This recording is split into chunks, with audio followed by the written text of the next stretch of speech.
احترام و آداب به بزرگان، احترام و آداب به استاد.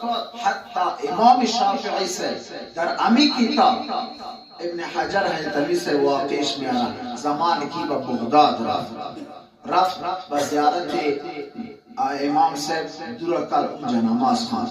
میگه یا نماز صبح بود یا غیر از این دیگه نماز نفل بود. میگه نماز صبح این دعای قنوت نخواند، چرا که در مذهب آنها نماز بعد از صبح دعای قنوت خوانده میشه. یا 2 رکعت خواند رفع الیدین نکرد که در مذهبش رفع الیدین است. پرسان کردن شاگردان که استاد چرا رفع الیدین ترک کردی، چرا دعای قنوت نخواندی؟ میگه گفت به خاطر آداب امام ابو حنیفه سے، به خاطر اینکه در مذهب اون رفع الیدین است و نه دعای قنوت در صبح خواندن. صرف به خاطر ما این کار نکرد.